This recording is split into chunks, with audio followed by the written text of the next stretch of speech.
Hello YouTube family, Shri शिवाय नमस्तुभ्यम। सबसे पहले तो आपको टीचर्स डे की हार्दिक शुभकामनाएं। आज टीचर्स डे है तो मैंने सोचा कि चलो आज टीचर पर 2-3 लाइनें बोल देती हूँ। क्योंकि जब हम छोटे थे और हमारे स्कूल में टीचर्स डे आता था तो हम लोग बड़े एक्साइटेड होते थे। घर से पैसे ले जाते थे, फिर उसको पूरा कलेक्ट करके कोई केक लाता था, कोई नाश्ता लाता था, कोई कोल्ड ड्रिंक लाता था। मतलब ऐसे छोटी-छोटी स्नैक्स वग़ैरह ला के स्कूल में पार्टी करते थे। और फिर जो अपने फेवरेट टीचर होते थे, उनको सब लोग कोई ना कोई गिफ्ट देते थे। किसी का क्लास टीचर फेवरेट होते थे, किसी के सब्जेक्ट टीचर और किसी के प्रिंसिपल।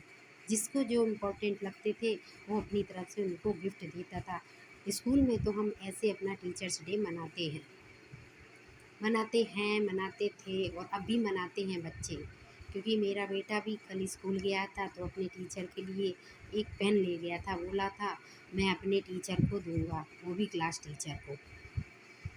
तो टीचर पर हमारे जीवन में टीचर हमारे जीवन में महत्वपूर्ण भूमिका निभाते हैं।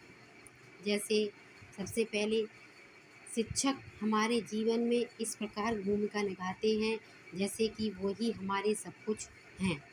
माता पिता तो हमको जन्म देते हैं, लेकिन जो शिक्षक होते हैं वो हमें आगे जाने का सही मार्ग दिखाते हैं। यदि आपके जीवन में एक सही शिक्षक है तो वो आपका मार्गदर्शक अच्छी तरह से कर देगा। टीचर के द्वारा ही हम अपने अच्छे संस्कारों और कैसे अनुशासन में रहा जाता है, ये सब उन्हीं के द्वारा सीखते हैं।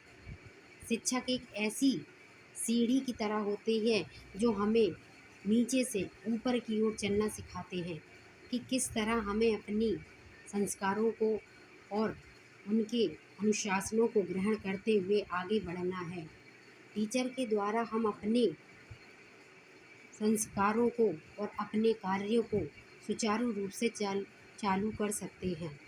अगर एक अच्छा शिक्षक बन जाए तो वह जीवन के हर बाधा को दूर कर सकता है। क्योंकि शिक्षक के द्वारा ही हमें ये एहसास होता है कि हमें कौन सा काम सही करना चाहिए और कौन सा काम गलत। माँ तो हमें ये सिखाती है कि ये काम अच्छा है, ये काम बुरा है।